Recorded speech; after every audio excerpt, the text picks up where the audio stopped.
जिला शिक्षणाधिकारी कचेरी छोटा उदेपुर द्वारा आयोजित विज्ञान प्रवाह परिणाम सुधारणा अंतर्गत तज्ञ शिक्षकों द्वारा वीडियो सीरीजનું આયોજન થયું છે। મારી સ્કૂલ છે સેન્ટ એચ.એસ. સિરોલાવાલા। મારું નામ છે અનિતા ડી બારોટ। ધોરણ 12 વિષય જીવ વિજ્ઞાન અને તેમાં ચેપ્ટર 1 સપુષ્પી વનસ્પતિઓમાં લિંગી પ્રજનન। જીવ વિજ્ઞાન ચેપ્ટર 1 ની અંદર આપણે બોર્ડની એક્ઝામની અંદર આનું વેઇટેજ જોઈએ તો 5 માર્ક્સના એમસીક્યુ હોય છે અને 2 ગુણના 2 પ્રશ્ન। એટલે આ જે ચેપ્ટર છે ટોટલ 9 માર્ક્સનું છે અને અહીંયા આપણે કેટલાક 2 માર્ક્સના પ્રશ્નોની ચર્ચા કરીશું। તો વિદ્યાર્થી મિત્રો અગત્યના પ્રશ્નો જે છે લઘુબીજાણુ ધ્વનિની રચના આકૃતિ સહિત વર્ણવો, પુખ્ત ભ્રૂણપુટની ફક્ત નામ નિર્દેશનવાળી આકૃતિ દોરો, પરાગણની ઉપયોગિતા સમજાવો। એના સિવાય પણ બીજો પ્રશ્ન પૂછાઈ શકે છે પરાગણના ફાયદા અને ગેરફાયદા। આ ઉપરાંત છે ગેટેનોગેમી અને પર્વત સમજાવો। આ 2024 માર્ચમાં પૂછાઈ ગયેલો પ્રશ્ન છે। એના પછી ઓટોગેમી એટલે કે સ્વફલન સમજાવો, બહુભ્રૂણતા સમજાવો અને લઘુબીજાણુ જનન એટલે શું સમજાવો અને અસંગી જનનનું મહત્વ। ત્યારબાદ આપણે કેટલાક પ્રશ્નોની અહીંયા ચર્ચા કરીશું।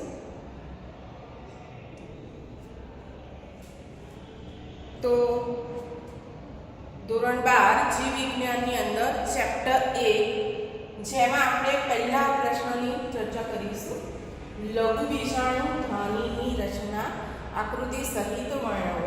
તો તમે આકૃતિ જોઈ શકો છો લઘુબીજાણુ ધ્વનિના દિવાલ સ્તરો જે છે સૌથી બહારનું સ્તર જે છે અધિસ્તર છે, ત્યાર પછી એના પછીનું સ્તર છે સ્ફોટી સ્તર જેને તંતુમય સ્તર પણ કહી શકાય અને ત્યાર પછીના સ્તરો છે મધ્ય સ્તરો અને સૌથી અંદરનું સ્તર છે પોષક સ્તર। બીજા જે કોષો જે છે લઘુબીજાણુ માતૃકોષો। આ લઘુબીજાણુ માતૃકોષો દ્વારા બીજાણુજનક પેશીની રચના થાય છે। આ જે કોષો જે છે સમજાત હોય છે એટલે કે હોમોલોગસ હોય છે અને એનિપ્લોઇડી જે છે દ્વિકીય હોય 2 એન્ડ હોય છે। હવે જ્યારે પણ આ પ્રશ્ન બોર્ડની એક્ઝામમાં પૂછાય છે ત્યારે આપણે આકૃતિનો 1 માર્ક્સ ગણીશું। તો 1 માર્ક્સની અંદર એના 4 દિવાસ સ્તરો જે છે એમાંથી આ જે 3 સ્તર જે છે બહારના 3 સ્તર અધિસ્તર, સ્ફોટી સ્તર જેને આપણે એન્ડોથેસિયમ આ એમસીક્યુમાં પણ પૂછાઈ શકે છે।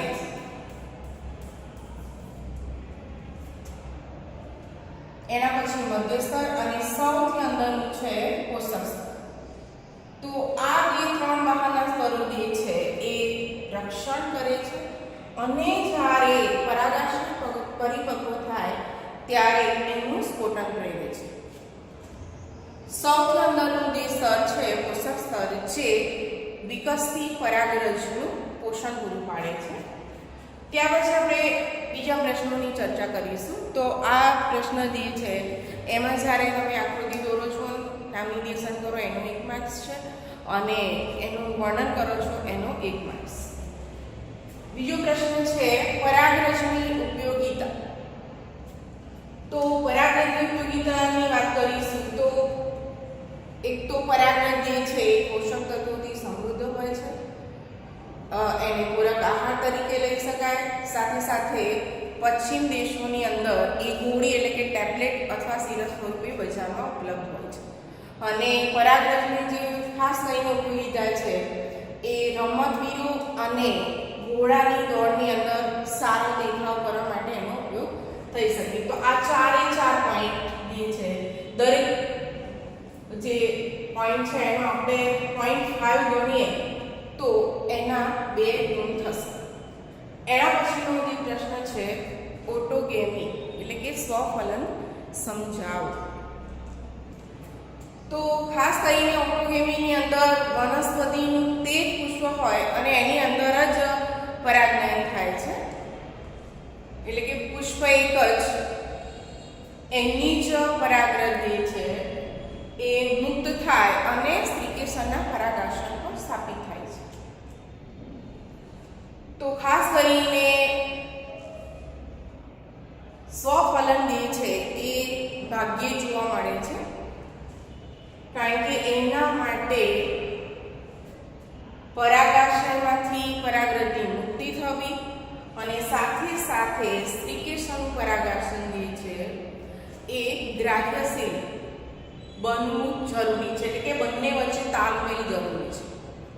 સ્વફલન એટલે કે ઓટોગેમી ત્યારે થાય છે ખાસ કરીને દ્વિલિંગી પુષ્પ હોય ત્યારે, અને એની પ્રવૃત્તિની અંદર એક્ઝામ્પલ જે છે અબુટી, વાયોલા અને કોમેલિના જે હવાઈ પુષ્પ અને સમૃદ્ધ પુષ્પ રચે છે. હવાઈ પુષ્પ જે છે એ ટોચના ભાગે આવેલા હોય છે, આકર્ષક હોય છે અને સાથે સાથે સુગંધિત મધુરસ ધરાવે છે અને ખુલ્લા થયેલા હોય છે. સમૃદ્ધ પુષ્પ એ ક્યારે પણ ખીલતા નથી. તો તમે આટલા પોઈન્ટ્સ લખી અને આ પ્રવૃત્તિનું વર્ણન કરી શકો છો અને એના એક્ઝામ્પલ જે છે એ ખાસ કરીને એમસીક્યુની અંદર પૂછાઈ શકે છે.